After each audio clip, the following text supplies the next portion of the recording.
I think we all can recall this time last year we hosted our first annual infrastructure roundtable with a specific focus on transportation.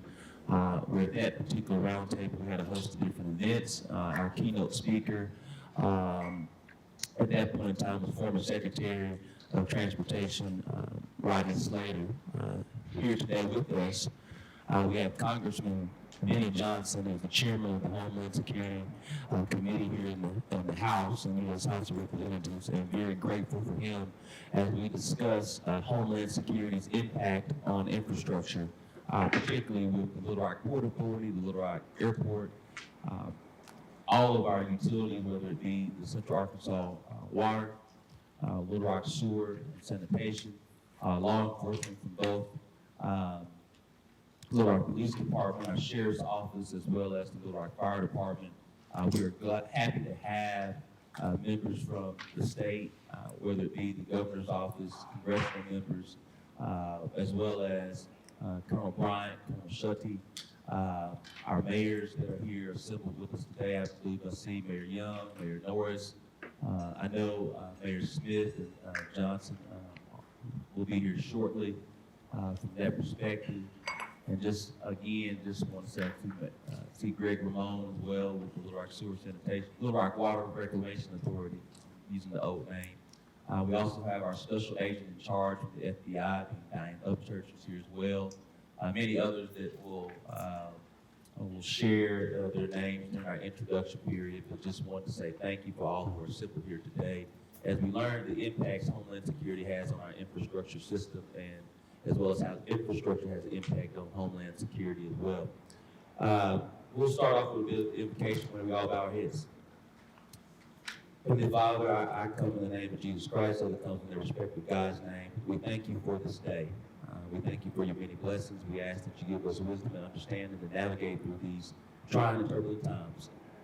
We ask for a spirited discussion, a greater understanding on how Homeland Security impacts infrastructure and how infrastructure impacts Homeland Security. We thank you for the traveling grace that you bestowed upon Chairman Thompson, as well as Mr. R.O. Williams and many others who brought together this event and to see it through. Please bless us this day. Amen. We'll now start with introductions. We'll start from our right with Mr. Shane Carter. Let's all just briefly share our name, who we represent, and then we'll want to keep us in order as well. Thank you, Mayor. Good morning. My name is Shane Carter. I'm Director of Public Affairs and Government Relations for Clinton National Airport. Good morning. Hunter Sadler with Congressman French Hill's office. Congressman Hill regrets he couldn't be here today, so y'all get me instead. Looking forward to the conversations we have today. Thanks for having us. Good morning. My name is Kendra Pruitt. I have the pleasure to serve as Mayor Scott's Senior Advisor. Hello, my name is Sarah Smith. I'm Chief of Staff for the City of Monmouth. Good morning, Caleb Norris, Mayor of Monmouth. Good morning, Diane Upchurch with the FBI. Virginia Young, Mayor, City of Sherwood. Good morning, Colonel John Schutte, Commander of Little Rock Air Force Base. Mark Hollingsworth, I'm the Commander of Criminal Investigation Division for the State Police.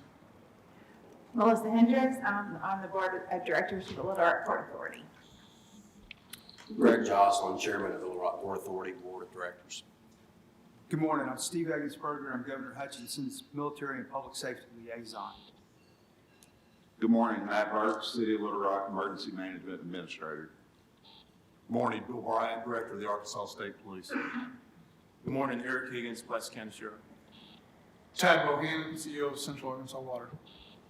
Greg Ramon, CEO of Little Rock Water Reclamation Authority. Good morning, Joe Von Hubbard, Fire Chief, Little Rock. Good morning, Keith Humphrey, Police Chief, Little Rock. Good morning, Bruce Moore, Little Rock City Manager. Brian Day with the Little Rock Port Authority.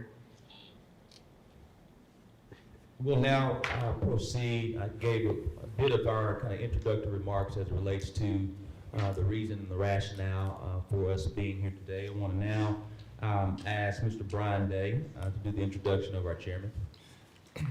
Thank you, Mayor. I do get the honor of introducing the congressman, and I've read his bio and looked at the website, and he has a a lengthy public service record, mostly all of his adult life he's given back to the community. I'm going to read a few things. I would encourage you to learn more about him because he has a lot to offer this country and his hometown of Mississippi. Congressman Benny Thompson represents Mississippi's 2nd Congressional District, and because he comes from a state with a unique history of racial inequality, Congressman Thompson draws inspiration from the legacies of Medgar Evers, Fannie Lou Hamer, Aaron Henry, and Henry Kirksey. The Bolton, Mississippi native considers it an honor to walk the path Mississippi civil rights icons have paved decades ago. He is currently serving his 14th term in the United States House of Representatives, and he represents Mississippi's 2nd Congressional District, where he spent his entire life fighting to improve the lives of all people. Congressman Thompson is the longest-serving African-American elected official in the state of Mississippi and the lone Democrat in the Mississippi Congressional Delegation. He is chairman of the Committee on Homeland Security, previously holding this position from 2007 to 2011. From 1969 to 1972, Congressman Thompson served as an alderman of his hometown in Bolton. Then he was elected mayor from 1973, where he served in that position until 1980. During that time as mayor, Congressman Thompson improved the city's infrastructure by paving the construction of City Hall and reevaluating the town's real estate. His record of effective problem solving and coalition building served as his bedrock for his election to the Congress in 1993. Representing Mississippi's largest congressional district, composed of the state's capital city, Jackson, and the Mississippi Delta. Congressman Thompson has channeled his passion for public service into action. In 2000, he authored legislation creating the National Center for Minority Health and Healthcare Disparities, which subsequently became law. After Hurricane Katrina ravaged the state of Mississippi, he aggressively advocated for disaster relief improvements within government agencies and provided oversight to ensure that federal funds were properly allocated for Gulf Coast recovery. The following year, Thompson's Washington colleagues expressed their overwhelming confidence in his leadership abilities and selected him to serve as the first Democratic chairman of the House Homeland Security Committee. As chairman, Thompson introduced and engineered passage of the most comprehensive Homeland Security package since September 11th, 2001. And that was the H.R. 1, the 9/11 Commission Recommendations Act of 2007. Most importantly, Congressman Thompson is a lifelong member of Asbury United Methodist Church in Bolton, Mississippi, his hometown. He married his college sweetheart in 1968. He has 1 daughter and 2 grandchildren. Congressman Thompson considers himself an avid outdoorsman and enjoys gardening, reading, and listening to the blues. Help me welcome Congressman Benny Thompson to the city of Little Rock. Thank you very much. Good morning to everyone. It's not often that I get a chance to speak to people who sound like I do. So trust me, I feel like I'm at home. Again, Brian, I appreciate it. Mayor Scott, thank you for being a wonderful host. Governor Hutchinson and I had dinner together last night. He and I served for a little while in the House of Representatives until he decided to go seek fame and fortune elsewhere. And I told him I was a little bit jealous because he looked so relaxed and all of that. So he said, well, looks can be deceiving. So I've been trying to get to Little Rock to do this for a little bit better than a year, maybe a year and a half now. So it's been an opportunity that I treasure. As Brian said, I started off on the city council in my hometown. I was a mayor. I was a county commissioner. I was EMT on the volunteer fire department. I delivered 6 babies in my lifetime. 2 of them, actually, they were so happy that I was there, they named them after me. So, you know, when you're in the country, that's kind of what happens. My little town, where I still live, on a good day, there's about 500 people there. And so I enjoy But my district is 770,000 people. The district, for the most part, is the entire western half, is the Mississippi River, is my border.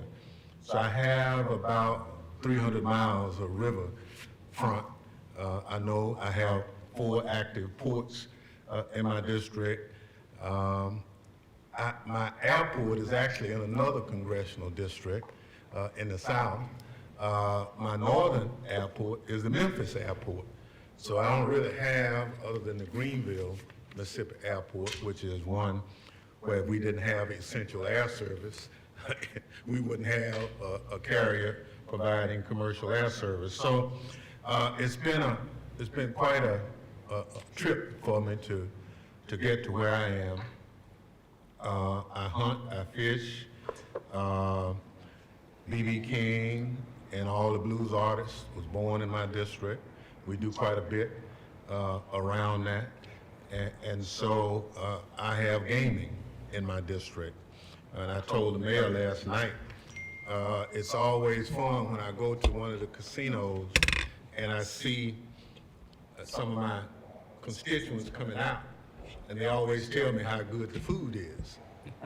And I didn't ask them what you were doing there, anything like that. So I guess that he was trying to give a guilty conscience, so getting it off the chest real quick. So a little bit about Homeland Security, and staff gave me some real academic talking points, but based on who I have with me today, you already know.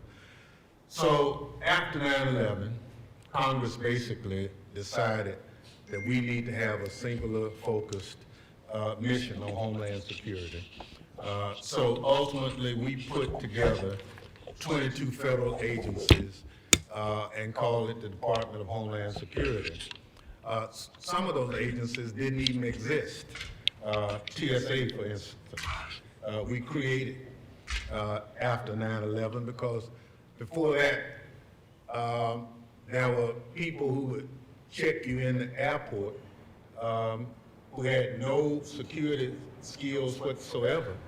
And if you were late, they just waved you right on through and nothing. So we now have 50,000 TSA workers who do only screening in 450 airports in America.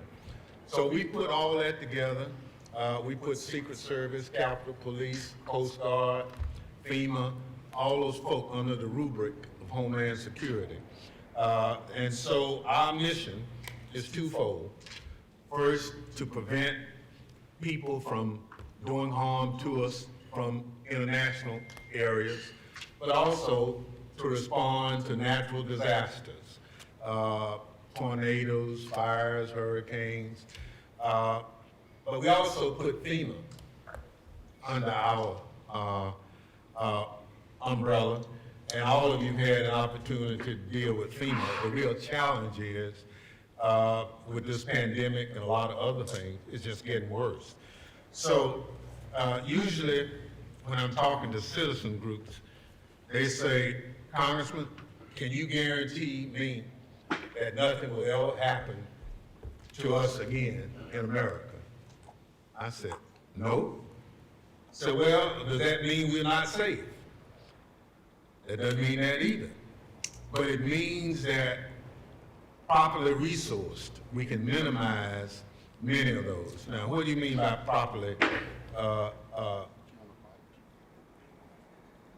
resourced? I didn't tell the mayor nor the manager last night, and I'm not picking on law enforcement, but I never met a law enforcement department that if you gave them all the money they needed, they couldn't solve all the problems in the community. So that's what I mean, properly resourced. But when you can't properly resource an agency, you have to depend on communication. But one of the things we found out in 9/11 is that the police department couldn't talk to the fire department because they were on different frequencies. And then we found out that there was a communication center in one area and not one in another, and you had gaps in terms of communication. So we require people to start talking and training together. And I'm glad to see that FBI represented today. We mandated the JTTF programs where all those agencies come together and do something really radical. And they said, what's that? Well, they talk to each other. Because when I was that volunteer fireman, getting up at 2 o'clock in the morning to go work an accident, I didn't know that the accident actually was somebody beside the road with a flat tire, because we couldn't talk to the local sheriff department. So we'd get on the scene, and they said, well, we couldn't talk to you. And so interoperability became the challenge to make sure that people could talk to each other. And so you had to buy radios, you had to we authorized new frequencies to communicate on. And so over time, we built the capacity to do a lot of things. So from a federal government standpoint, we're only as successful as our state and local partners are in this effort. And so that's why we create grants and other incentives for you to be the best that you can be. Port security is a real big deal, because we think that if bad people want to do certain things to us, they'll do it in our ports, our airports, and our electric grid primarily that operates just about everything. So we work through all of those. Homeland Security provide many of those resources for you to secure your facilities. Nowhere is there enough to secure them, but we're working toward making them as secure as possible. And I think those of you who are on the paid side and those of you who are on the board of volunteer side who help us to make that. So my job now, as the second largest government agency chair, is to try to make it work. And nobody ever comes and talk to me and said, Congressman, we don't want anything. We're happy just the way things are. I wish it were like that, but everybody comes saying, if we just had a little money, we could get to the problem, get the problem solved. But by the way, we don't want to raise taxes. Well, we're good, but we're not that good. If you want the service, you're going to have to pay for it. You all have an issue on the ballot here November 3rd about transportation and highways. Well, if you want good roads, you're going to have to pay for it. I mean, it's just, you came out of a background. If you could wish good highways, you would have them, but you have to pay for them. It's an investment. So I encourage you to continue to do what you're doing. I brought the good weather with me today from Mississippi. That's the good news. The bad news, I'm gonna take it back with me when I leave. So I won't let you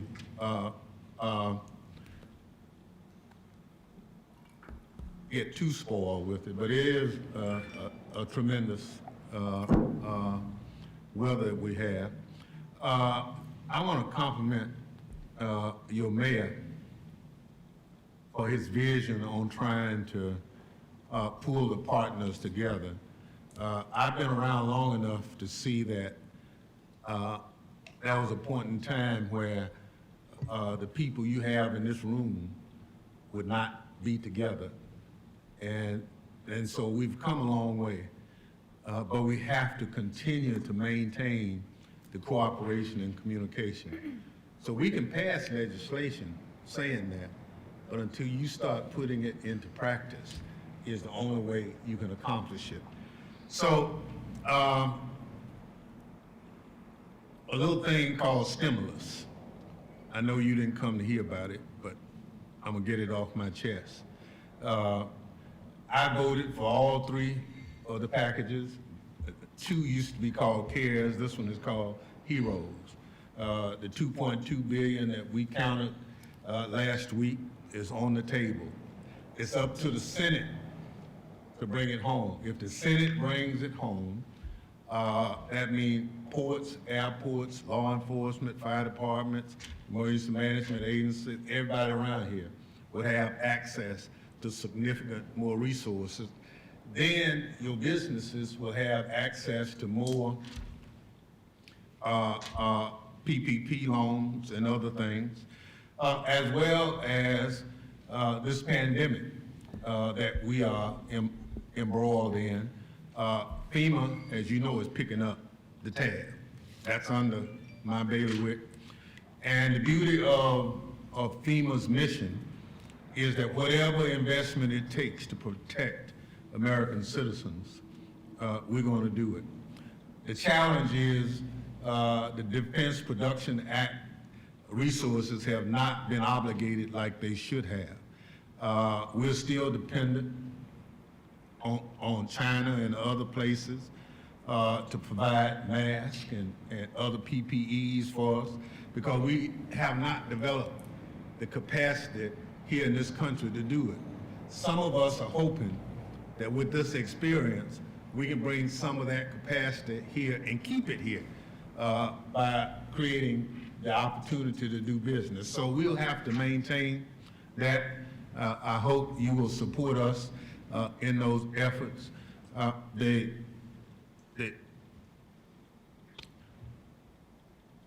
Every health expert that I'm engaged with say that this pandemic will be with us at least until next summer. I wish it were not the case, but even if a vaccine is developed, we're going to have to do a significant education of the public to get them to have the confidence to take it. It's unfortunate, the 200,000 plus people that we've lost should not have happened. We have great experts. We have a pandemic plan that's been developed and on the shelf that if it had been properly executed, I'm convinced that we could have minimized a number of those deaths that we are having to endure now. I haven't been to my church since March. Now, I'm not the most active churchgoer, but I would have been there since March had it not been this pandemic. So we're going to have to get back to what we are accustomed to. And I've lost friends, I've lost loved ones. You can't even grieve like you accustomed to grieving because it's so short and you don't want to put your lives at risk. But we're resilient people, even in the time of adversity. Our law enforcement and first responder community, I compliment them because on a daily basis, they are engaged in situations that they put not only their lives at risk, but they put the lives of their family members at risk based on the people they come in contact with.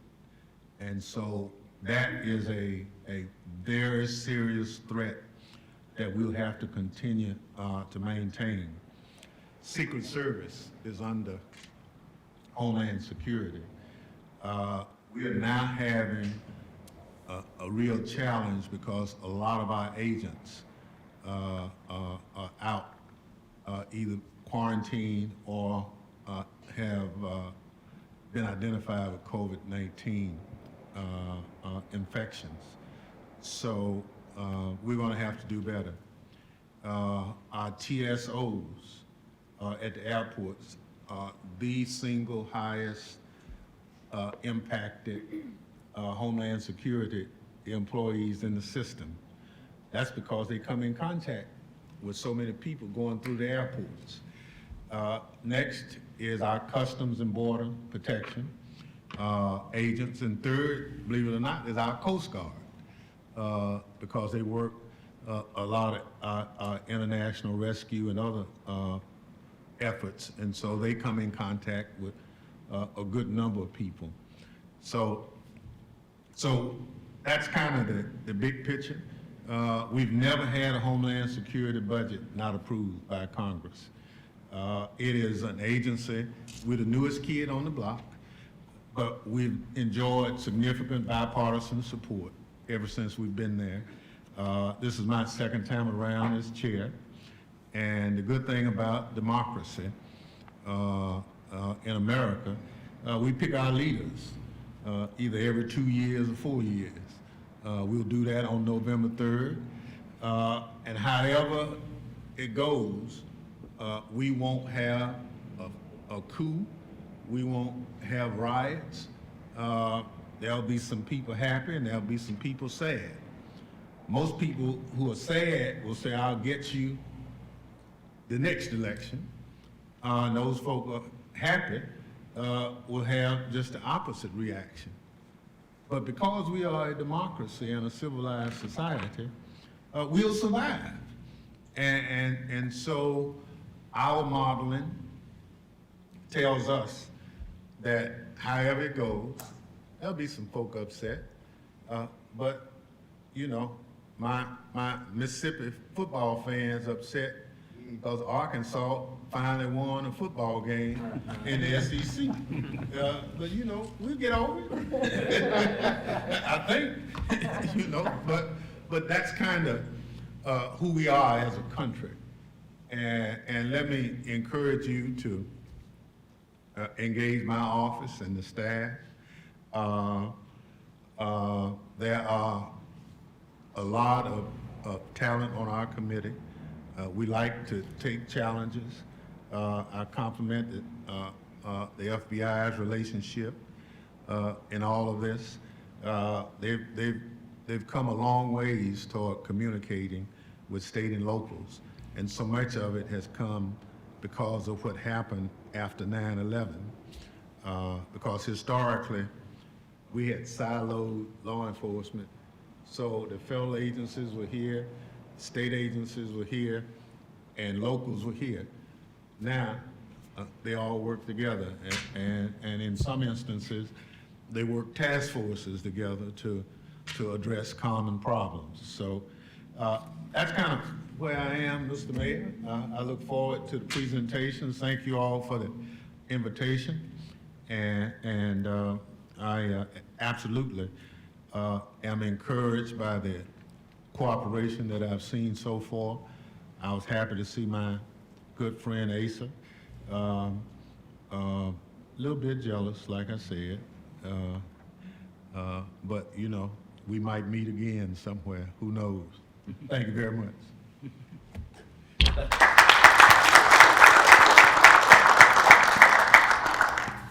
Chairman Thompson, just thank you so much for your overview of Homeland Security and its impact not only on the nation, but how it's very real here in the city of Little Rock and the state of Arkansas, and really the diversity of the agencies that are all, I love the word that you used, that have become interoperable. And that's one of the things that we've had the chance to do over the past 20 months, 21 months, is really focus on collaboration and cooperation and communication amongst everyone who's here today, because we all had to bond together in the midst of this pandemic to deal with a number of different issues that it's hard to plan for. But one thing we can do is be intentional about our collaboration, communication, and cooperation. And so very grateful for you and your leadership, Chairman Thompson, for the nation. You truly are a stellar leader. We're sorry that you had to lose to the Razorbacks, but you know, everyone has their just day, and we're so happy that we were able to beat you all. I won't reiterate that again. Yeah, you're trying to rub it in. Well, Colonel Bryan asked me did it come up over dinner, and I said it slightly came up with Governor Hutchinson. So, and again, we want to share our appreciation to Governor Hutchinson, really spending a lot of time with us last night.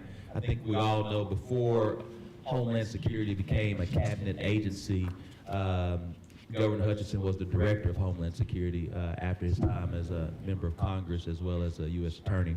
So they were able to really have a really good conversation last night. That being said, we're going to move forward with our reports and presentation to the chairman, Chairman Thompson, starting first with Little Rock Police Department Chief Keith Humphrey. Congressman, thank you all. Thank you for being here, for all you do. And I know how important it is working with federal agencies. I was sitting at my desk at the Arlington Training Center at 9/11, and that day did change a lot the way that we perform public safety, whether it's local, county, state, and federal. So you're absolutely right. We've got to get this right. You know, you said people ask you, can you promise them that we won't have another incident? We can't make that promise, but what we can promise is that we'll be better prepared. And so I think that's one of the things that we want to talk about today with the Little Rock Police Department. We have a very strong emergency management unit. I think you'll find that not only do we have one, we have a stronger one with the city. If it had not been for our emergency management units, I don't think we would have been as well versed with the COVID situation. The things that they've done, the being able to provide immediate responses and solutions. So I just wanted to throw that out there. So our critical infrastructure concerns.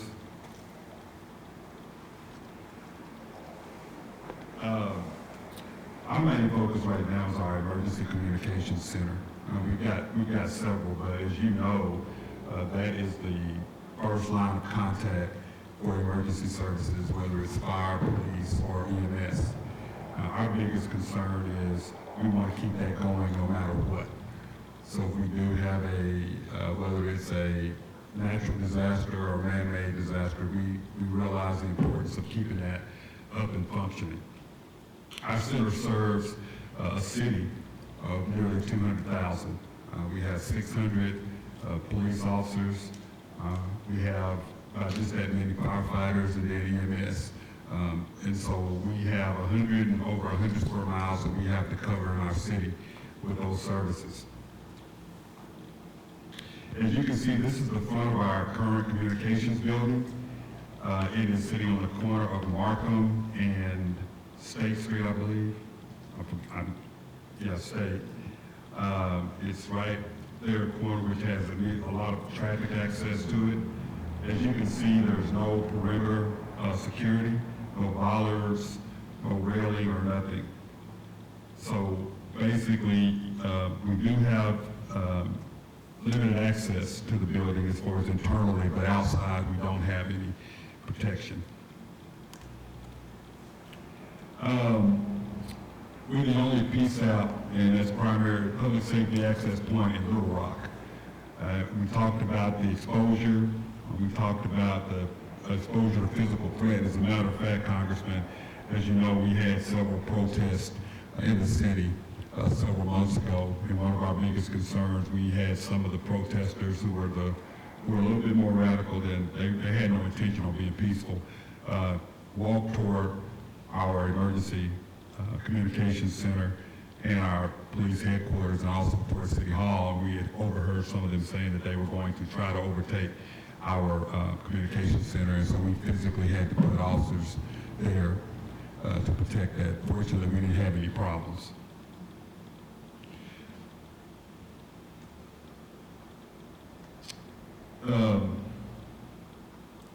Our current disaster recovery plan for our emergency communications center is we believe it's inadequate.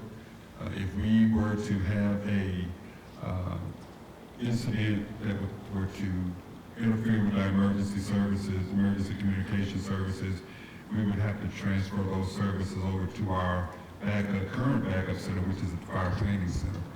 We don't have, it would be very temporary, be very limited resources. If that was not available, we would actually have to go to North Little Rock to utilize their communication center.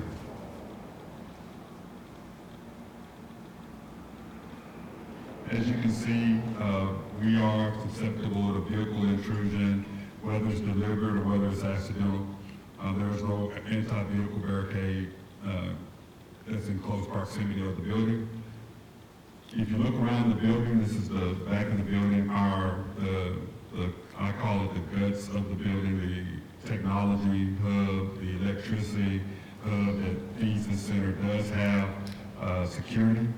However, there's no anti-vehicle barricade or critical electronic, no type of barricade to protect. So we have a fence. As you know, that could be defeated. Someone could climb the fence, someone could cut through the fence and damage. So we wanted to make sure that.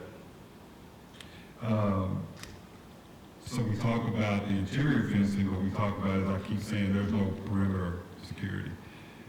This is an architect's drawing of what it would look like if we did put a vehicle mitigation plan, estimated about $45,000 as shown, but that's just around the back of the facility. That's not around the front.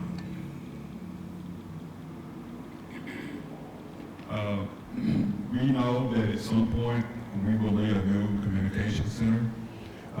We will need, I believe, in having experience in developing these or designing these, we need a hardened facility, not just for intrusion purposes, but also for catastrophic purposes. If we were able to build a facility, we believe that the new center could be our backup facility. This is our headquarters facility, which is located at 700 West Markham, which is right down the street. Fortunately, we are in the process of renovating our new facility that's directly across the street.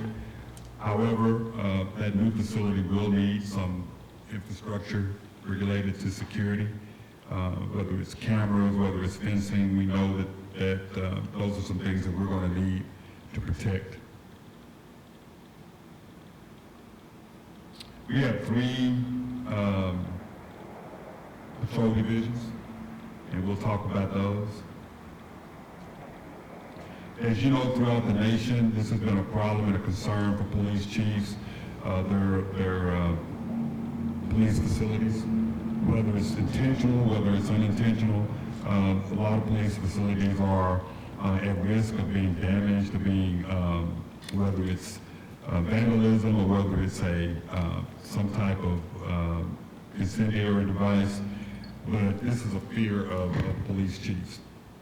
This is our newest facility, the 12th Street Patrol Division. It's a beautiful facility that is really and truly, I think it's one of the nicest ones I've seen in a long time, really throughout the nation. And we don't have any, although we have fencing, we have a lot of areas that could be intruded. We don't have closed-in fencing. We don't have a gate that allows limited access. So anyone can walk through the back of that facility. Now, we do have limited access coming inside the facility. We can lock that down, but we can't lock the perimeter down. That's been one of the concerns from a lot of the citizens, a lot of the officers, as you know, and you may not be aware of, about a month ago, we did have vandalism to some of our police vehicles, and we also had some Molotov cocktails that did not ignite that were thrown in that parking lot that's unsecured. We were able to capture some of the, we weren't able to capture any facial recognition of the individuals, just the silhouettes of the individuals, but that is a concern also. Our Northwest Patrol Division, it is the same thing. It has no anti-vehicle barricade around it. It's easy access. It's exposed fueling station. No standoff security. So what you see is what you get there. That's a big concern of the personnel there.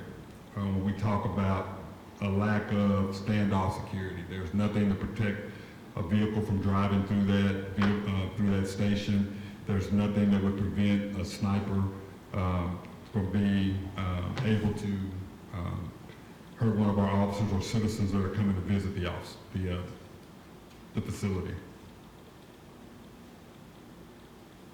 We're looking at about $58,000 if we were to fence in this facility. Our Southwest Patrol Division is pretty much the same way. And the thing about the Southwest Patrol Division, we also have a Southwest Community Center there. So we have a lot of moving parts in that area. There's no anti-vehicle barricades, no standoff security. We have a lot of wooded areas, a large wooded area at that facility, which is a concern.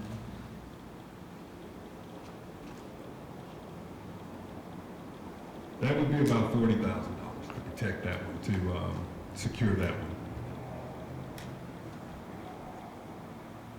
So one of the things the mayor and I have talked about, we believe it's time for Little Rock to have a real-time crime center. We believe that if we could find the funding for that, we will be able to run all security for these facilities and other facilities through that real-time crime center.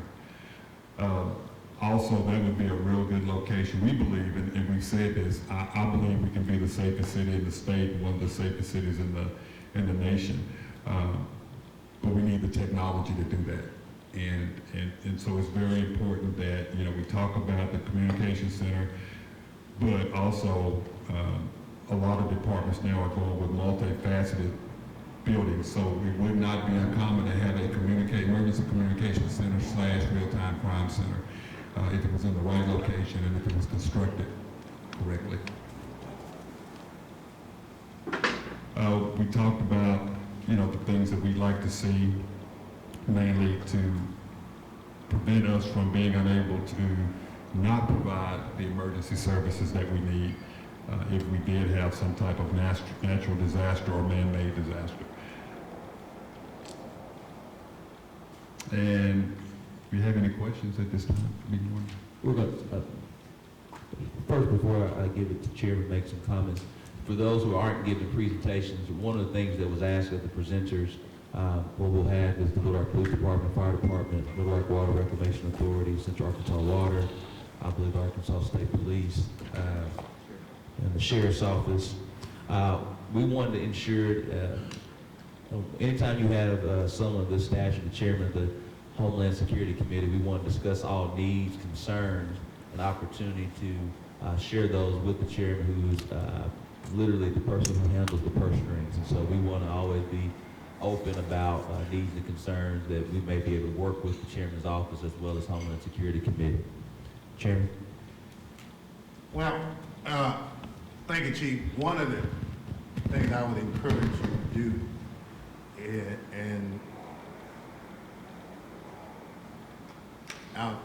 let me back up. Right after 9/11, everybody wanted a mobile command center.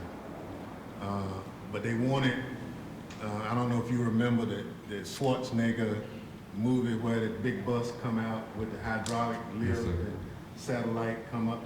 Everybody wanted. My Bolton Volunteer Fire Department wanted. And so I said, and we said we don't have enough money. But there's time that we can coordinate resources so that if an adjoining county might have an incident, then there's a mutual aid agreement for that county, so we can buy one, but it might be for 3 counties rather than a city.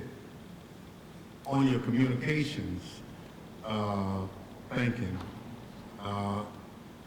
if you're moving toward trying to find a location, I would say if you can somehow bring in your fire department into that communications center, Mayor, along with your police department. In some areas, we've even gotten the local sheriff's department to join from a communication standpoint. Because we're trying to get away from siloing things, because the public thinks everybody working together anyway. So we don't have enough money to go around, so we're trying to up the thinking away from siloing to cooperation and coordination. So as you do your planning, you will get better results when you can show a greater reach for the investment. And you know, you want to keep as many people employed as humanly possible, but if you're able to track the times that you need to have people staffed versus calls in that center, then you can kind of program how you staff it. And I would encourage you on that front to look seriously at it. We do a lot of barrier reviews, and we put investment in that too. So I would encourage you to come up with a plan and let it be a complete barrier protection plan for the city of Little Rock Police Department. But you got to talk to your other allies around it too. So, Mr. Mayor, you can come up with that. But we have looked at it. We're trying to encourage that. For instance, I'm done after that. We require mutual aid agreements with all the adjoining municipalities now. That if you're trying to get money from us, then you got to have, with your outlying mayors, mutual aid agreements that, and if something bad happens, then they can, based on that mutual aid agreement, tax your assets that we put money in. And in return, you agree that if that call comes, you will go. Right. Thank you so much, Chairman.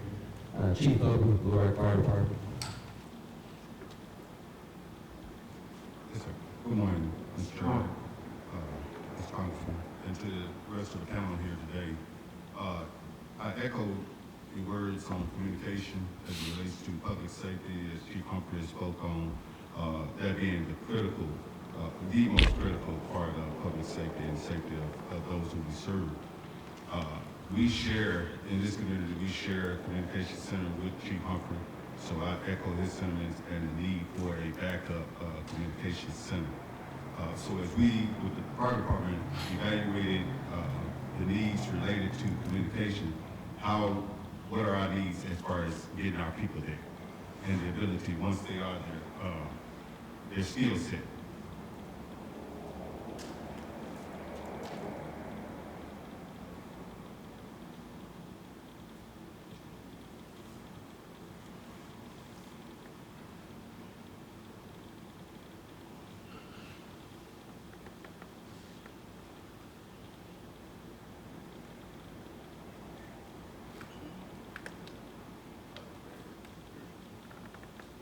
Okay, we're here now. All right, so as we evaluated from a department, our specialized units, that's our special ops group that respond to confined spaces, trench rescues, and then we evaluated that with our hazmat team, which responds to all of the emergencies that relate to hazardous materials. And then our bomb squad. We also have a bomb squad here in the city. As far as our needs, as it relates to homeland security and things of that such. So currently our hazmat team is a FEMA Type 2 Weapons of Mass Destruction team. We are part of Central Arkansas Weapons of Mass Destruction team, which is a Type 1. This team is composed of volunteer and paid fire department members, as well as hospital and other response organizations throughout this county of Pulaski. Because of the significant roles and responsibilities, the need to be equipped to carry out the significant assignments is very important. So members of this department have conducted a needs assessment as it relates to homeland security and infrastructure. We were able to identify any threats to the community, and whether it be man-made or natural disasters. And so our biggest concern at the time is our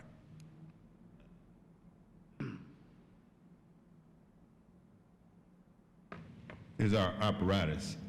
So currently, our hazmat unit, it's a 1998 model. It's 22 years of age. In 2014, it was refurbished. It's not equipped with the latest technology, so much of the equipment as it relates to chemical identification items, we have to carry portably instead of on board type of deal. And it's the only one in the city of Little Rock that we have. It's located at Station 11, almost the center of the city, you would say. This location was chosen due to being able to go in either direction. Whenever this particular apparatus is out of service or has to be serviced for maintenance, usually we're put on a reserve that is a lot less capabilities as it relates to being able to respond to hazardous material. And if the personnel have to attend any type of training, usually they have to stay in service to monitor their radios to ensure they have the ability to respond, due to the fact that it's the only one we have as a city. This one particular piece of apparatus is responsible for all of these particular identified items here. We cover in over 120 square miles of the city, 45 different schools, several energy substations, government facilities, with this being the state capital, even more so, critical security measured facilities, hospitals, and then we have the financial institutions.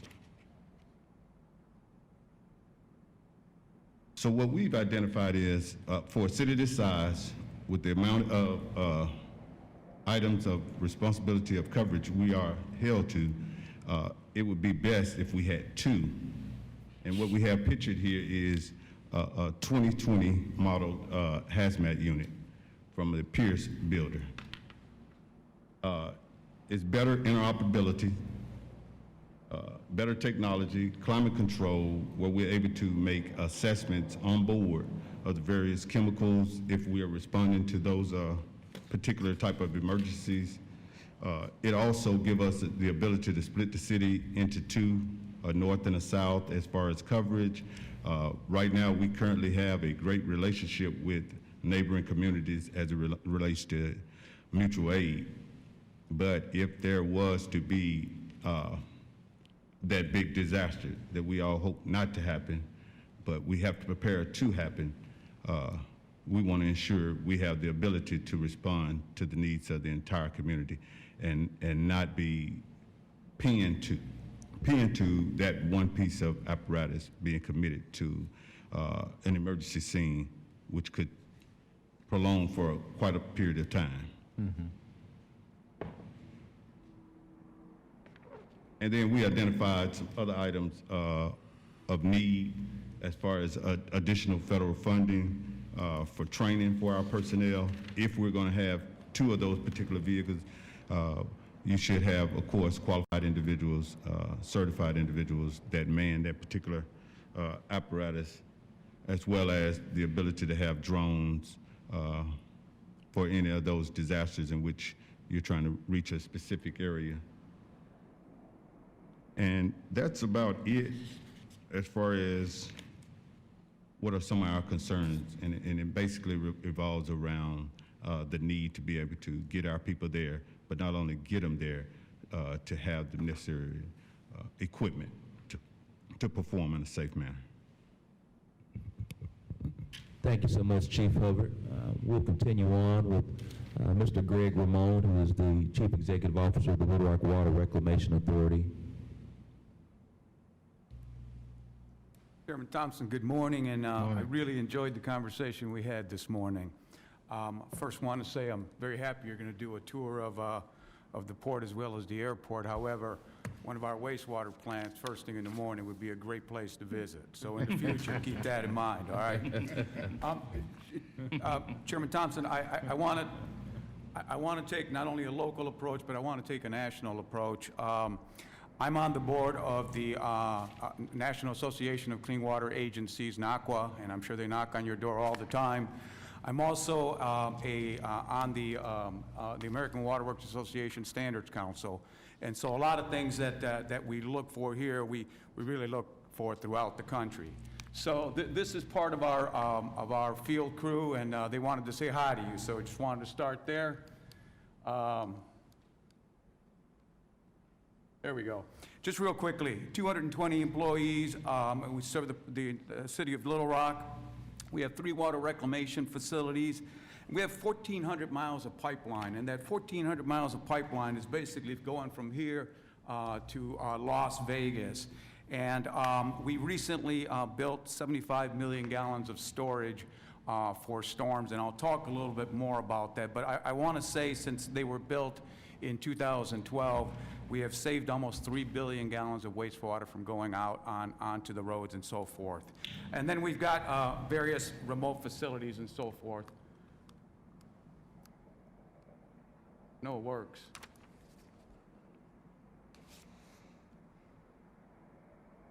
You had luck with it. Oh, dude. Okay. Sir, medium-sized cities and large-sized cities all have this issue. Sanitary sewer overflows, and it comes with the territory, and it has a lot to do with the material of the pipes that they were made of at the time. A lot of the pipes are over 100 years old, and the bottom line is it's one of those things that we as an agency have to manage through. Our mission is to protect public health and the environment, so the last thing we want to do is have any kind of wastewater on the ground or anything like that. We do exist to preserve the water that we get, and so really what we do is we clean it 7 to 10 times cleaner than the Arkansas River, and then discharge into the river. So the fish are really, really happy at that point. Obviously, we're an essential function, and I'll talk a little bit more about that. One of the things with the utility is it's $1 billion system, and the citizens of Little Rock own it. But with that also comes a lot of responsibility and a lot of maintenance. And so we can't lose sight of the fact that when you have something, you got to keep it in good working condition. And we've been doing a really, really good job of doing that. I keep telling folks that I'll be gone, the rest of the folks that work at the utility will be gone, but guess what? The utility will go on. They haven't found a better way to treat wastewater, and so that is perpetual, and it will continue on and on. And I'm going to talk a little bit about our consent administrative order. Uh-oh. Okay, here we go. So we were sued by the Sierra Club in 2001, and we came up with a settlement agreement. In 2006, the Arkansas Environmental Services came to us and also gave us a consent administrative order, very similar to the Sierra Club request. And what that entails is it's really 2 things. It's simple, but the price tag is not. The first thing is every city has what's referred to as dry weather overflows. I'm sure you've gone to a restaurant and you see stuff going out the side and you're saying, I wonder why that's like that. Well, that's called a dry weather overflow, and they occur when either maintenance isn't done or when debris or something falls into the sewer. So we have one parameter there which we meet. So right now we meet that, no problem, everything is fine. It's the wet weather capacity, and this is where it becomes a problem. We have a sanitary sewer system that's designed to carry only sanitary waste, and whenever it rains, we get a lot of that water into our system. And so in that situation, the parameters were we had to withhold, we had to be able to not have an overflow with over 4 inches of rain within a 48-hour period. So comes with a big price tag. So for the city of Little Rock, that's a $500 million repair. And we have spent about $375 million already. We're scheduled to finish by the end of 2023, and we feel we're in a good place to do so. So we're doing a lot of improvements to the system, and one of the really good things about that, it's sort of and for those bird lovers, I don't mean any disrespect, but it really is killing two birds with one stone. Not only are we minimizing the water getting into the system, but we're renewing the system. So we're really setting it up for the next generation. But I do want to talk about the last one, and this is one of the ones that we're very proud of. We are the first to have done this. I said to you, we have 1,400 miles of collection system. If you take all the pipe that connect the house to the sewer, you can add another 1,400 miles. But when we're only fixing our 1,400 miles, that means water's still getting into the other 1,400 miles.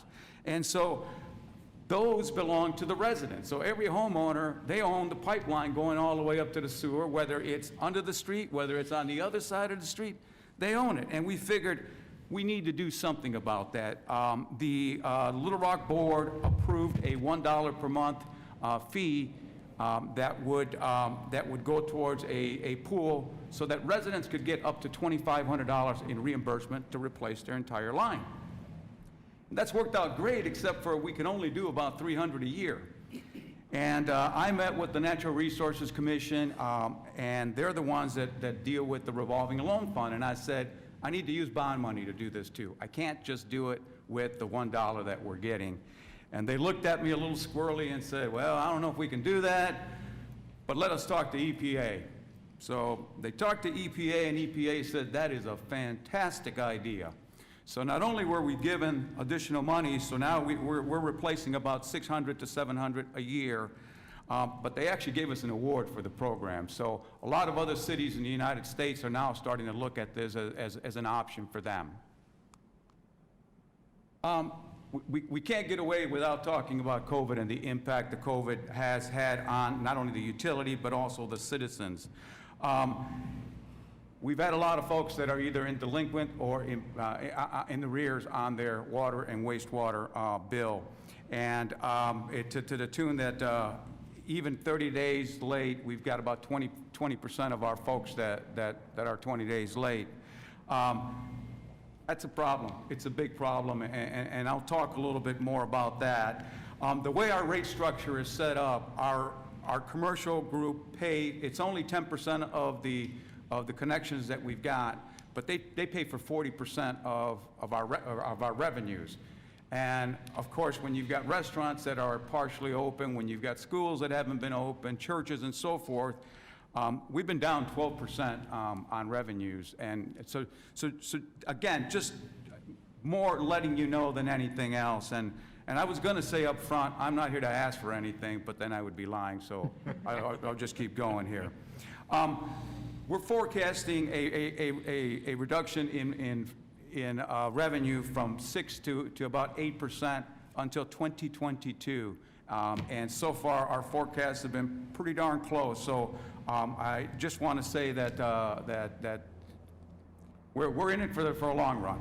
We survive only with rates. We don't have any kind of ad valorem tax or anything like that. And the bottom line is, it's what we use to maintain the system. Most utilities throughout the United States agreed that it wasn't a good time to shut people off, and that's a great thing. It really is a great thing. The one issue with that is there was no plan for how we went back to normal operation, and I'm to my cohort here, and we were just talking about water shutoffs and so forth, and obviously the last thing we ever want to do is shut somebody off during a pandemic. But we're at the highest level of non-payments than we've ever been, so it is a problem. Just for the utility, as of August, for non-payment, was over $1 million just for my utility, and that sets aside all of the reductions that we've had with the commercial group. Nationally, $30 billion has not been paid to utilities because of the non-shutoff. So it is a big, big deal. And so this is where I'm coming to you.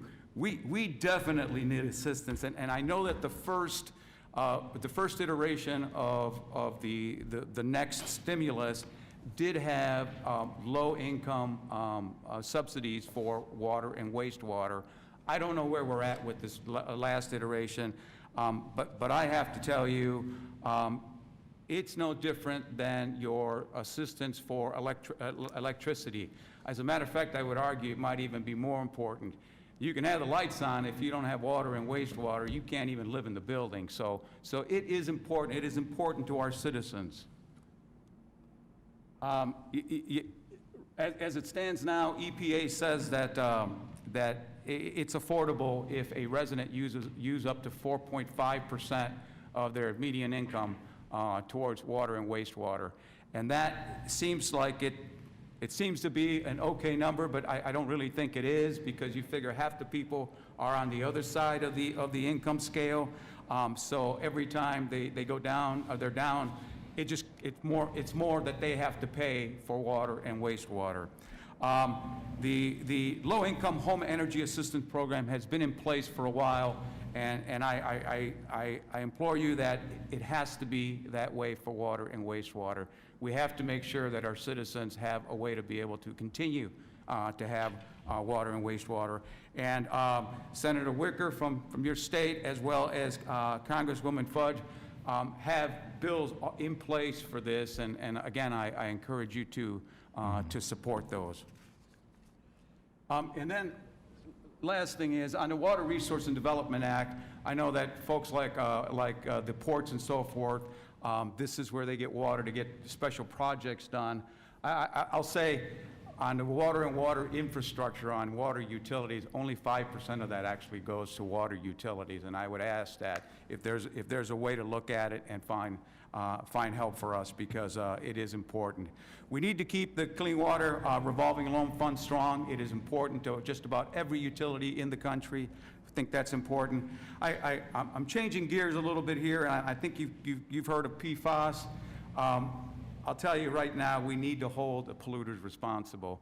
At some point, I can tell you, EPA is going to come to water and wastewater utilities and say, you have to do something, even though we had nothing to do with it. And I think the sooner we can hold the polluters responsible, the better it is going to be in the long run for the citizens.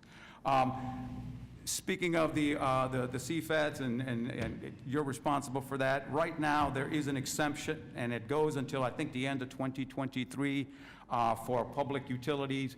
We just want you to keep that. We do a great job at what we do, and we would never put not only the citizens but the utility in harm's way, but there's really no need for us to do even above and beyond. It's just more costs that we divert where we don't need to. And then the last thing, I applaud you for the work that you do with the Homeland Security and cybersecurity. We constantly are looking at what's coming from Washington, and we want to make sure that we are protected. Where we're not protected, we want to make sure that we can quickly come back. And Congressman, that's what I had for you. I do appreciate it, and I do invite you to the next time you're here to tour one of our facilities. You would like it. Thank you very much. Let me just make a couple of comments. CISA, which is our cyber security agency, they do a wonderful job. And we had a responsibility for all agencies in that cyber mission. CFATs, we got extended for 5 years finally at the last minute with the exemptions hopefully in place. And I'll encourage you to keep talking to your colleagues about WRDA. We just did a WRDA bill, and it's there, but you can grow it. And just back to our to the fire chief on your bomb squad. I hope we give monies to states, and states determine who the bomb squad will be for a particular area. And I would hope that you look to that as a resource if they're not putting money into yours already. Yes, sir. That's currently happening. I would encourage you, if you hadn't approached us for your drone mission, you can do that, but it can also help law enforcement likewise. Thank you so much, Greg, and thank you so much, Chairman Thompson. We'll now have Tab Bohannon, who's the CEO of Central Arkansas Water. Then after that, we'll have Pulaski County Sheriff Eric Higgins, and then Colonel Bryant will complete our presentations and then give us time for Q&A for everyone else who's been here to listen to these presentations. We're actually ahead of schedule. I try to keep us on time so we have a little bit more time for Q&A. So, Tab. I'll try to stay there too. Good morning, Chairman. You know, you grew up in Bolton, I grew up in Dallas, so there's not much common there, but we're both lifelong Methodists, and I married my college sweetheart also, so we've got the important parts covered. So I'm here to talk briefly about our water system that we have in Central Arkansas. It is an outstanding water system with high-quality water. Our pipes go from New York to LA if you put them all together, but that's not really what we want to focus on today. Well, now we're just going everywhere. What I really want to talk about is resiliency, sustainability, and financial viability. And when you ask, well, how can the federal government help us in those areas? It's real simple. Dollars and cents. Why? Dollars and cents. Not pennies, but common sense in a number of areas where we could use your help. So this is a map of downtown Little Rock and downtown North Little Rock. And all the red lines are pipe that is more than 100 years old. So when people talk about aging infrastructure in the country, that is an issue that we have here in Central Arkansas also. Now, I agree with you that people need to make a commitment to replacing infrastructure, and that's an investment in the future. But how we deal with that and how that affects ratepayers and how that affects affordability of rates is critical. So if you look at what we've done prior to 2016, we spent a little over $1 million a year on pipe replacement. What's happening and why I'm raising all this is there's a group of PVC pipe manufacturers that have been running around in every state legislature trying to get them to adopt that you should put in cheap PVC pipe because it's cheaper. And it is cheaper at the initial purchase price, but it is not cheaper in the long run life of the pipe or the amount of repair work that has to be done to that pipe. So when you look at the lifelong cost of PVC pipe, it is much more expensive than ductile iron as represented by our brakes. And brakes go to resiliency. Every time you have a break, you're not providing people with water if you're having to shut that water off to repair those brakes. And if you look over there, the repair numbers for ductile iron are significantly less than the repair brakes for PVC pipe. Why is that important? They haven't made much success with the state legislatures. So now they're running around talking to various congressmen and senators trying to approach it from the Fed side, saying if you're going to be providing dollars to these people, you ought to be making them maximize the usefulness of those dollars or maximize the impact of those dollars and requiring them to put in PVC pipe. That will be a disaster. We need to leave selection of pipe materials at the local level. It doesn't take into bedding materials, it doesn't take into soil types. There are so many other decisions that need to be made at the local level by local engineers. Now, we have a ton of PVC pipe in our system. I'm not saying that pipe is bad in all situations, but it shouldn't become dictated that if you're using federal dollars in any way, or if you're using tax-exempt bonds in any way, you must use PVC pipe. There's an appropriate place for PVC pipe, there's an appropriate place for ductile iron pipe, and those decisions should stay at the local level to be able to make those decisions. Please, sir. Okay? The other thing is funding choices. You raised something interesting a little bit earlier about help agreements where people would come to mutual aid agreements, where people would come to the aid. Well, what's interesting for Central Arkansas is that we can help everybody else, but nobody can help us. And I say that because Arkansas is in a very unique situation. We're a state of 3 million people, actually much like Mississippi. We're a state of 3 million people with 740 water systems. Okay? 85% of those water systems serve less than 3,300 people. Okay? So, for instance, when OEA came out and required risk and resiliency assessments, 85% of the systems in the state of Arkansas do not have a risk and resiliency assessment done on their system to make sure that they can operate. When local, well, it's about 50 miles away, community lost their sole water supply, Central Arkansas Water was able to respond quicker than the National Guard. But like I said, we can help everybody else, but they do not have the capacity, they do not have the resources to help themselves, and they can't help us. As a result, that means we can use some additional funding so that we can help others and so that we can help our own system. And we really need that in place, and we need that additional funding to be available. The other thing that becomes available is the funding, as it currently works, actually encourages the creation of more small systems. We have very low-income areas that we could use assistance in providing and getting water to those areas. But if they're part of our system, the way the grant funding works, we don't qualify. Because you look at our entire system, not just the micro pocket that we could serve. And so there needs to be a system under the federal grant programs whereby larger systems can help communities that need assistance and get grant funding.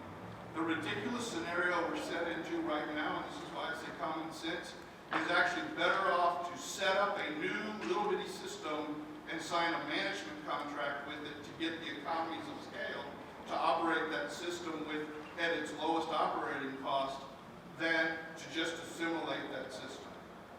And so there needs to be another way of looking at grant funding and federal aid available for systems, the large systems that are willing to help out in the low income and moderate income areas and communities that are either underserved or not served at all.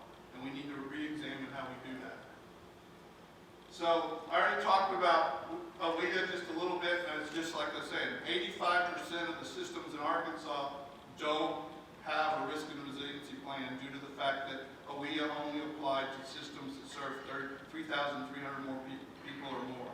Right? So a large segment of the water population is not looking at their risk and not looking for remedies for those risks.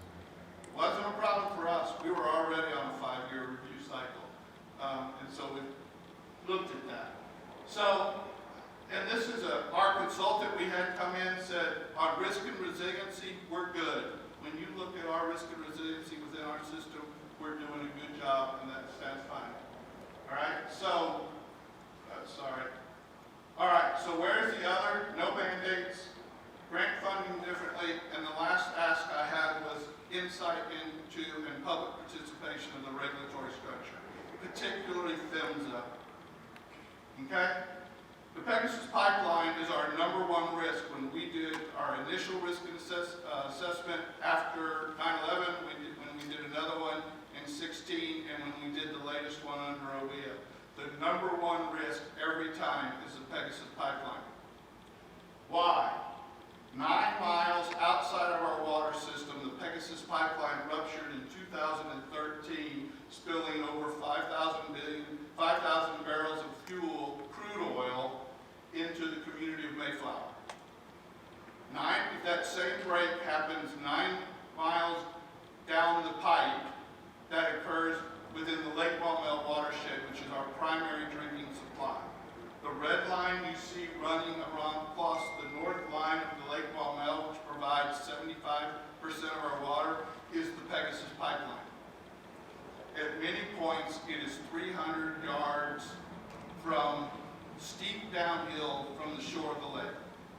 Now you say, okay, pipeline operators are responsible individuals and they'll help you out and they'll be good. In fact, Exxon in 2013 was the operator of that pipeline.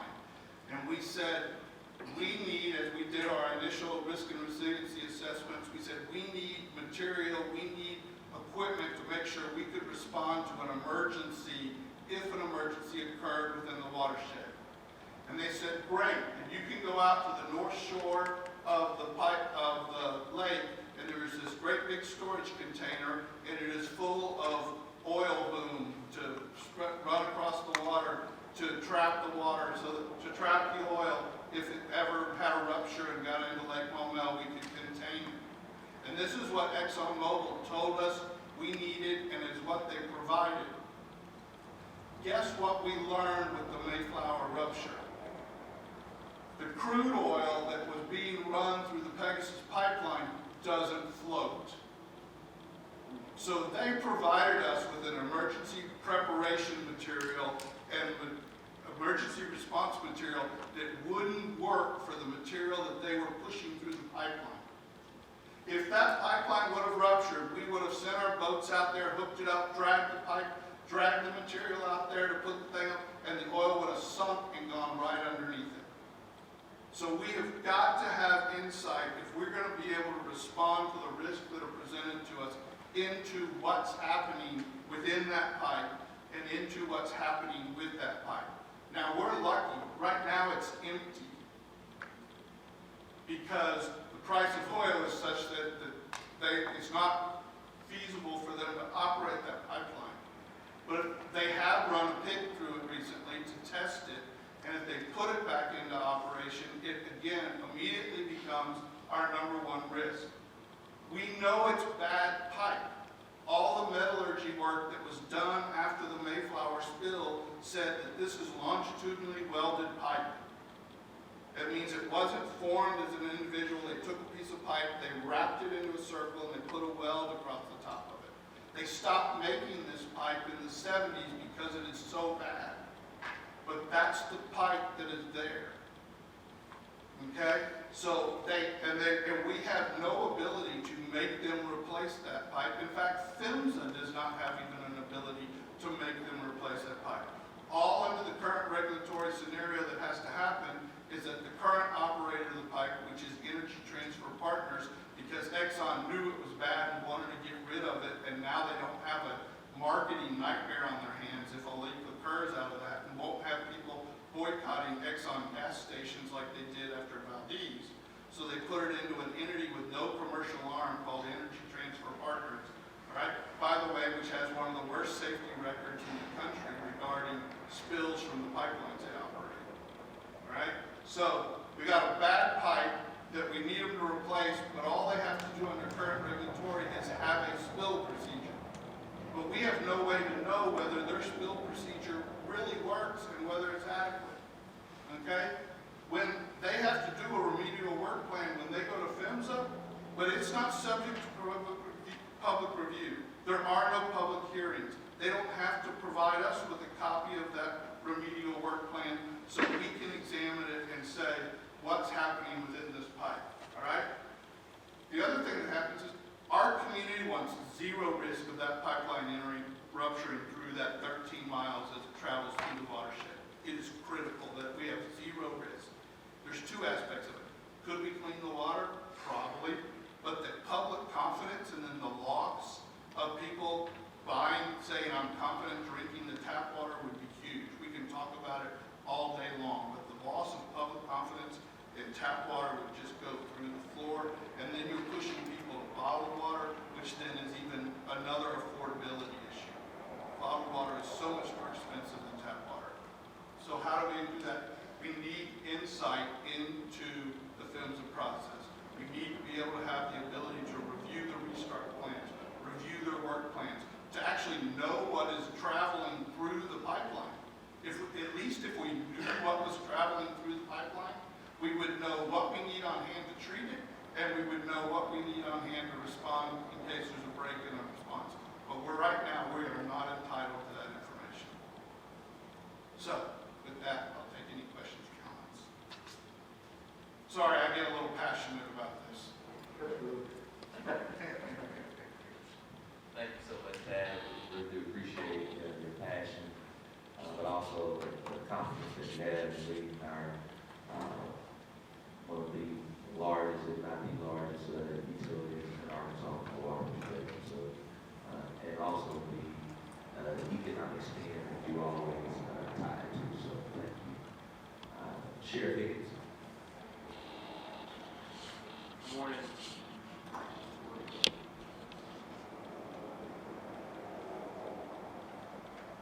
We'll start out just talking about Pulaski County. Pulaski County is 800 square miles of area that we're responsible for. Of course, we work with the local police agencies in the area, Little Rock, North Little Rock, Jacksonville, Sherwood, Camac Village, and of course, state police. Of the 808 square miles, 760 square miles of land and 48 square miles of waterways. There are 110 lakes and reservoirs within Pulaski County boundaries. In addition, there are parks and recreational areas in our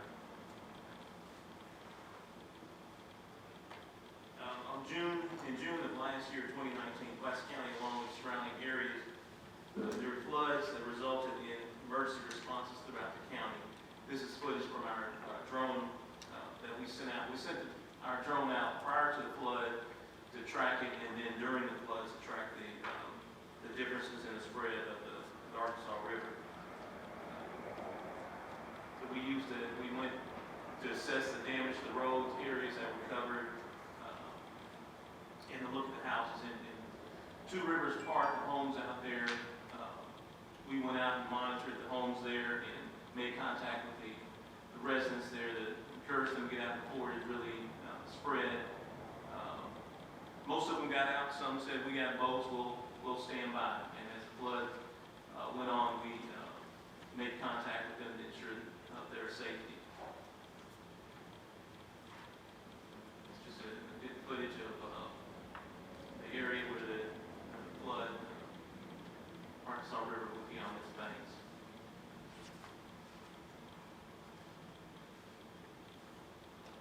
And again, those homes in Two Rivers. And what we did, really, he's into this. Of course, part of our responsibility was going out and blocking the roads and sending our drone out to check the area, make sure there wasn't anyone needing to be rescued. And of course, work with Road and Bridge to make sure the roads were blocked. In addition, in 1999, some of you remember, we had an American Airlines plane crash, almost went into the Arkansas River. Pulaski County Sheriff's Department assisted Little Rock Police and provided security during the night after the plane crash. Also had boats on the river to ensure the security of that site. Also in January 2005, there was a small plane crash that actually they were trying to land at the river, and at the airport, and actually didn't make it. It went into the river. Pulaski County Sheriff's Office was involved in the recovery and location of the plane and the occupants of that aircraft. Also in 2011, while they were doing some work on the 430 bridge, we had a couple of workers that fell off there. The work equipment into the river that actually collapsed, and we were involved in recovering the individual from Murray Lock and Dam. In addition to tourism and recreational areas in the river in Little Rock and North Little Rock, there are actually 9 bridges that cross the Arkansas River, including 3 pedestrian bridges. One curve that goes off of the Big Dam Bridge, goes across the dam, one by the Clinton Library, the Clinton Library pedestrian bridge, and the Junction Bridge, which is in the River Market area. Also, you have I-30, which is a major corridor that crosses the Arkansas River. The Sheriff's Office has always had a presence on the Arkansas River. During Riverfest and other special events, when the president's in town, things like that, or dignitaries in town, we're providing security on the river.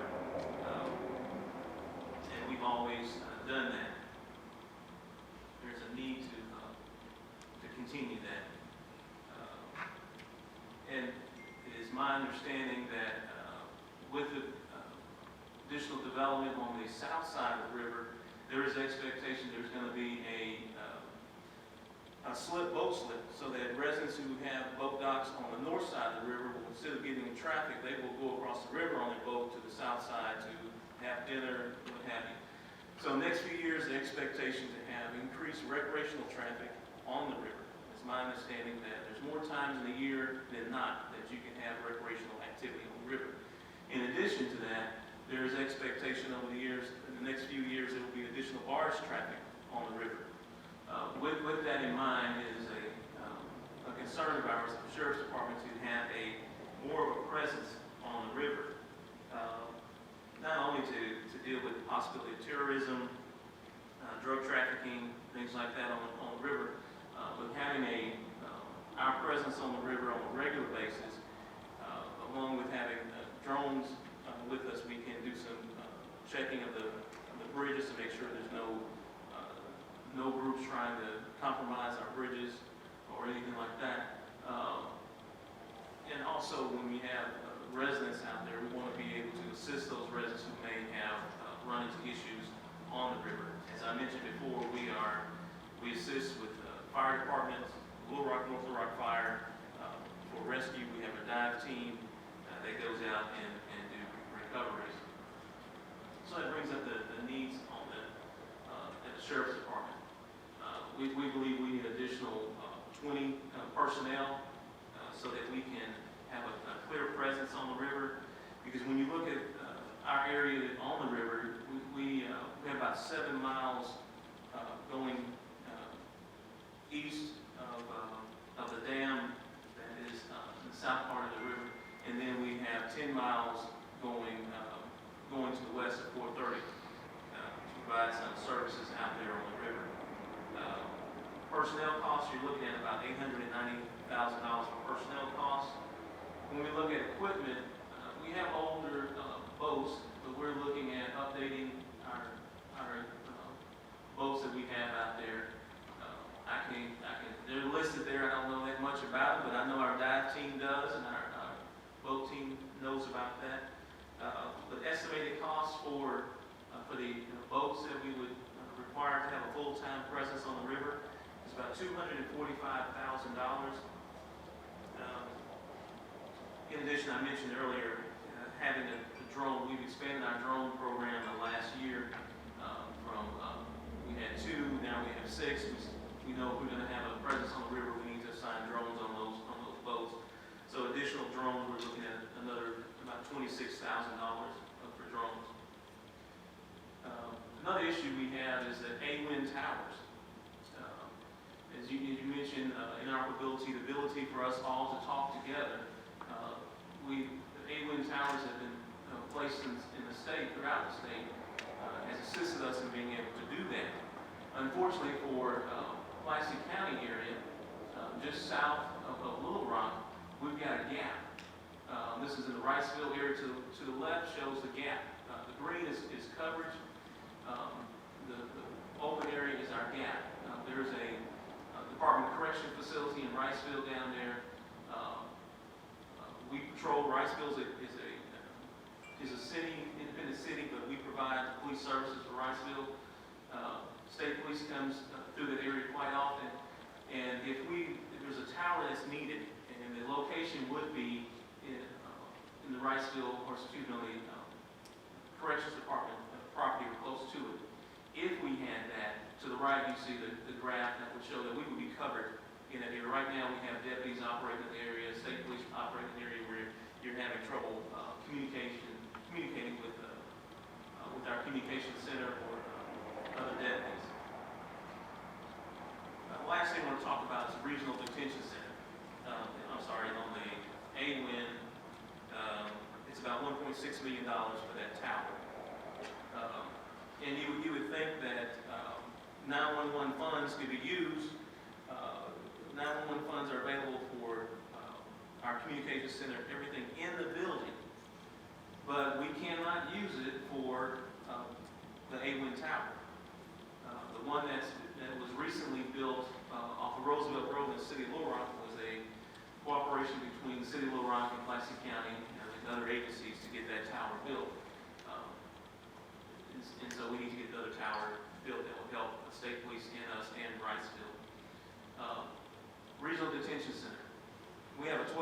10-bed facility. We're the largest detention center in the state of Arkansas. Our facility is larger than a lot of the Department of Corrections facilities. We house U.S. Marshal inmates, other federal inmates. Most of our folks in the facility are waiting to go to trial, and then we house, any given day, we're holding around 200 individuals who've been convicted and waiting for bed space. The facility is not secure. The picture on the left is the entrance to the public into the detention facility. The picture on the right is a sally port where law enforcement comes through the drop-off detainees. It is an open area. Anyone can come through there. During the protest that we had several threats. We had to secure our entire complex while City of Little Rock and Sherwood and other agencies and state police were assisting with the capital issues and protests there.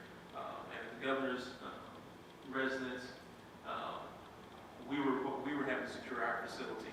Because we had threats that people were going to come in and try to damage our facility, or when protesters were arrested, they were going to come and try to cause issues there.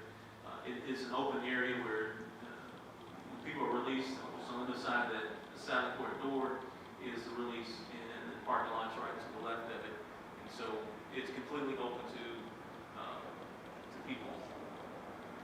So our chief concerns are water control. We think we need to have a clear presence to get ahead of the expectation for recreational traffic, along with barge traffic on the river. It's going to be very dangerous for individuals, and we know with economic development, people need to feel safe, and the Sheriff's Department needs to be on that river. Again, we assist with boaters who may run out of gas. We assist with recoveries. We've had a number of people who unfortunately jump off one of the bridges into the river, and other activities may occur. It's an opportunity for us to provide some security and safety of those bridges to drug trafficking, and just general safety of the river and the bridges. Coast Guard has a responsibility on the river, but the nearest Coast Guard facility is going to be in Jefferson County. And so we're the ones here, and we provide the service, the law enforcement service on that river, and we see the need to get ahead of the expectation of increased recreational and barge traffic to provide a secure area on our river to secure both cities and those recreational area. And of course, AWIN and our detention facility, as the chiefs mentioned, our structures need to be secured, and our facility, every law enforcement agency in Central Arkansas utilizes our detention facility. Any questions? Thank you so much, Sheriff Higgins. We will swiftly go to Colonel Bill Bryan, Director of the Arkansas State Police, for our final presentation before we enter into Q&A and then our conclusion. Colonel Bryan. Thank you, Mayor Scott. First of all, thank you for the invitation allowed to come today, and Chairman Thompson, just on behalf of the men and women of the Arkansas State Police, we want to welcome you to the great state of Arkansas. We have 75 counties here. State Police is responsible for public safety in all 75 counties. We have 12 troop headquarters around the state. We have 6 CID companies around the state. And just kind of echo some of your comments. Before becoming director of the state police, I've been director for 6 years. Before that, I was a DEA special agent for 30 years. And 20 of my 30 years was here in the state of Arkansas. But what I'm most proud of Arkansas and law enforcement, we truly are a team. Our federal, state, and local work closely together. We share our assets. And with DEA, I've been around the country where you have some agencies fight between each other, but here in Arkansas, we are a great team. So just 3 points we want to cover today. Really funding needs, and I speak not only for the Arkansas State Police, but all of our local law enforcement, county law enforcement. And these 3 areas that we're really looking at is first the cybercrime, the second the continuity of operations, what we call our COOP plan, and third is what we call mobile APHIS. APHIS stands for Automated Fingerprint Information System. But as far as number 1, cyber response, cybercrime is the future.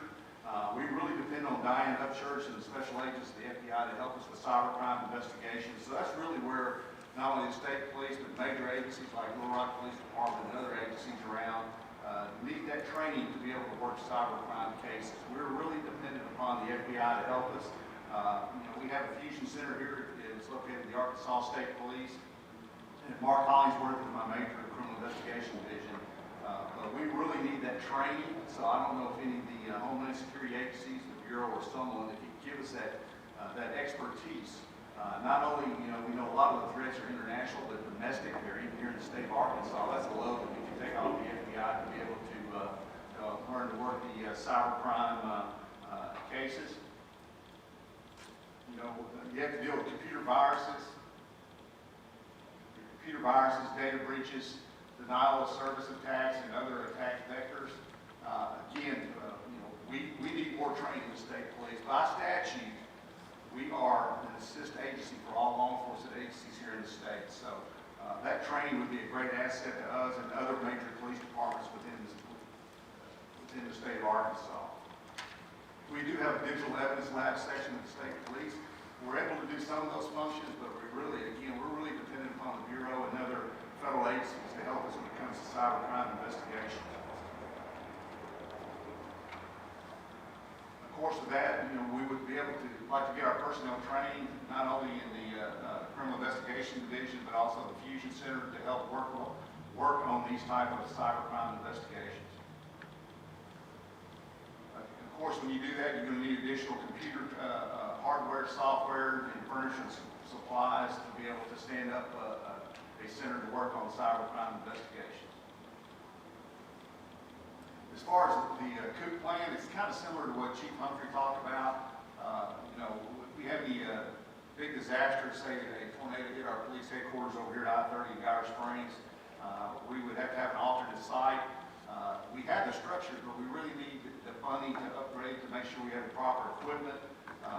Because it's all state budgets. I'm sure it's the state of Mississippi. Budgets are tight now, but anything that we could help as far as grants is standing up, assist on COOP operations would be a great asset. I talked about that as far as, we usually have the structures, but we need the money for electronic softwares, office furniture, supplies, and also, if you have a plan, what good is a plan if you don't practice it? So we really need some assistance in that area. And then finally, I just want to talk about this, mobile APHIS. It's basically what it is. I brought one here due to COVID. I can't pass it around like we normally do, but basically we have some of these in the state police. We're the only law enforcement agency that have this. Our law enforcement officers out on the street.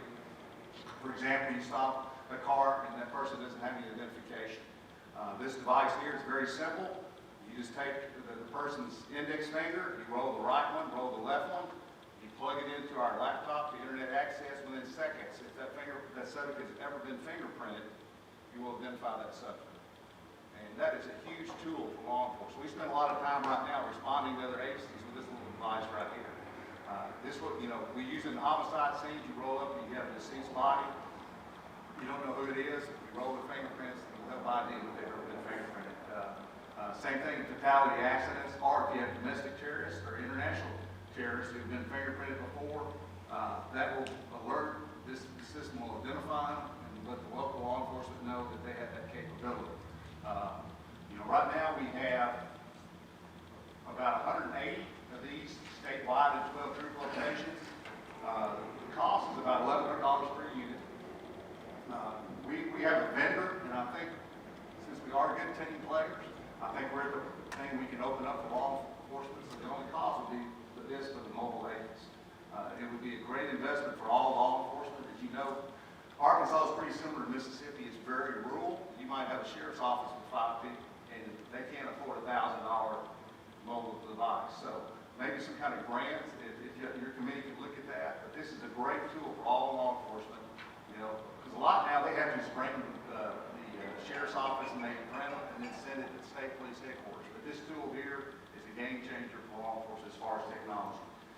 And with that, I believe that ends mine. If you have time after the meeting, I'll be glad to teach you the hall call if you're interested in learning it. It's very easy. It's not too hard, but we really appreciate you coming down to visit us. Thank you, sir. Yeah, you don't have to rub it in. Well,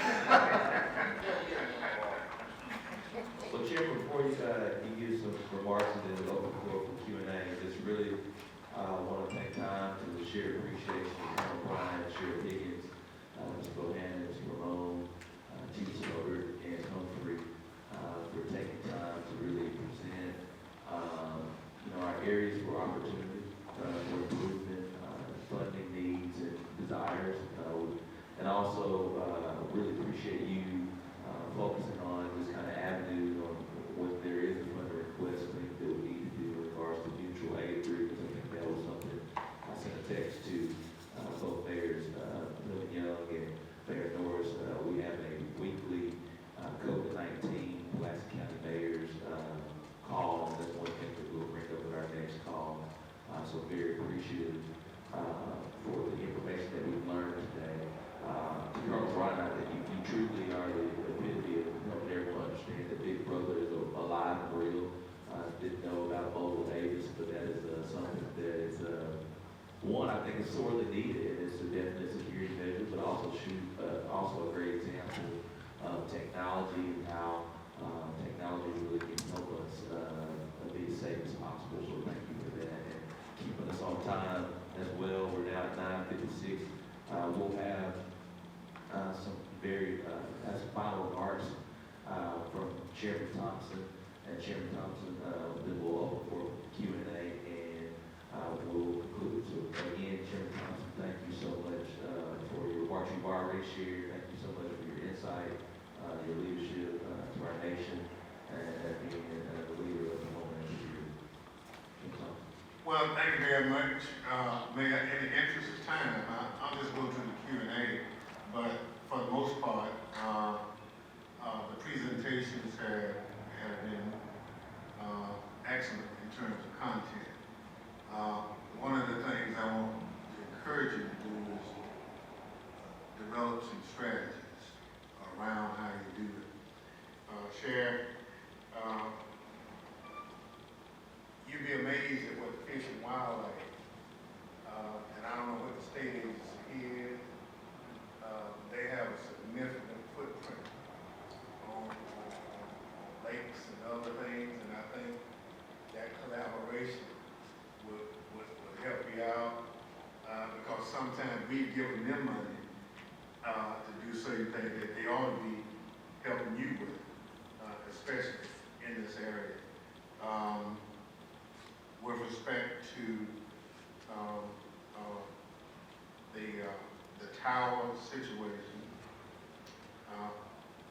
that's probably a legislative fix that we could work with you on, so that you could use some of those other monies outside the communications center, so that you can put the tower where you need. So if there's some regulatory challenges, Congressman Hill's office, I would be more than happy to get the law tweaked to make that an eligible activity for the funds. And so that I would encourage you to do that. On the personnel side, I know you've taken advantage of the COPS program. I hope you have.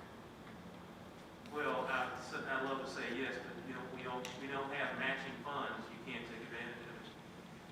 Or you can't, if you don't have the support to commit those funds. Well, we kind of put that program a little bit so that we'll give you the money, but in a period of time, you gotta really keep the people. Right. Love to keep the people. Just need to court give the money. Yeah, right. Well, let's talk a little bit about it. I think we've had some similar situations, and we worked through that with some units of government too. On the hazmat situations, with respect to the fire department, that Mayor, I think there's an opportunity, if you can kind of take in what you already responded to other areas who might need you, Chief, but if we could make that part of the operational plan so that it's not just Little Rock centric, but actually you just write up what you're already doing so that when people see that investment more than just Little Rock property, people say, oh, this is where we're trying to go. Now, and I would encourage that. In terms of training for all your folks, we offer free training all over the place. Our federal law enforcement training center in Georgia is one of the places. We do it, the FBI Academy, gotta get in line. We do that kind of training. We do training in New Mexico for arson and other fire things. So that capacity is there, but you got to constantly press to get your people in it. And our experience is when they call you, send your person. If they call you and say, well, I don't have anybody right now, I thought I did, then they shift you to the bottom of the line list. You might get that, you might not. So I'd encourage you to do that. But we'll do some Q&A. Yes, sir. Thank you so much. Definitely, I know Special Agent Upchurch has been quiet, and Colonel said that you guys wanted to kick off in Q&A at 9, as well as Mayors Norris and Mary Ellen. If not, we'll open for questions. No questions from the FBI? Wow. That was a joke here. I will add that, for Pat and Greg, if y'all need cyber training, we do have that capability to bring some of our people over to talk about cyber. And for Bill, for your crew, we do have a cyber task force. We've been trying to form up here in Arkansas. We've got, I know we've got U of A, police department involved. We had to have your task force, any of your people on the task force as well, but we provide full cyber training for all the task force officers assigned to our cyber squad. And they would actually be working any cyber investigations that hit Arkansas or AOR itself. So. Let me ask you a question, just because last night Chairman Thompson talked a lot about the education side of Homeland Security, preparing a future workforce, and a lot of what has to do with cybersecurity. Is that training solely for current law enforcement individuals? What if a higher education institution had law enforcement as a part of their curriculum? Could they work with the FBI to receive that training as well? We usually do, we partner with outside organizations, plus we have our own training side. As far as the universities, we wouldn't be able to, I wouldn't be partnering with them on anything that I'm aware of, but we can always look into that. But we go through a lot of different cyber training locations. And also we have our own in-house cyber training as well for our employees. And it doesn't matter if they're agents or analysts or whoever, if they're involved with our cyber investigations, they're getting all the training that everyone else will. Thank you so much. So I assume everybody's on the U.S. Marshals task force. You have somebody on that. Sheriff, you got some folk on that too. That's a significant resource to you. I know you know that. Yeah. Rick? Yeah, Chairman, just your thoughts. I know that Congress has been working really hard on the next stimulus package, but we got to ask, what are your thoughts on the Senate moving forward with something?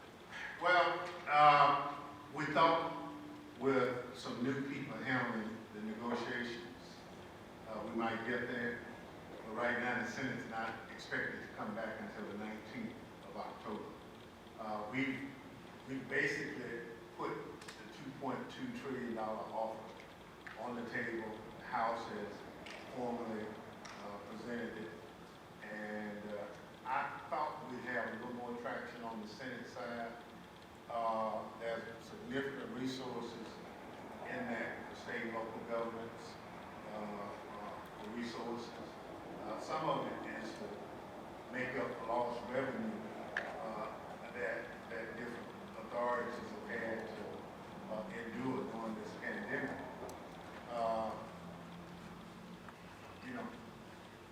I'm still optimistic that it might happen.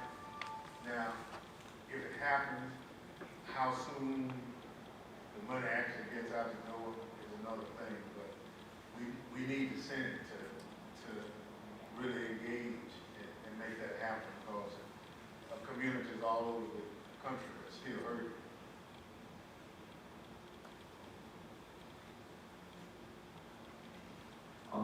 Sure, Leaders. Just wanted to ask, does it include hazard pay for emergency responders? Yes, but you have to make the local designation of who that is in order to partially qualify. And then it's a local decision. Now, we've had sheriff department in my district where the dispatchers are trying to get the hazardous pay. And you know what I'm saying? Yes. Because they say they working overtime. Well, you're getting paid.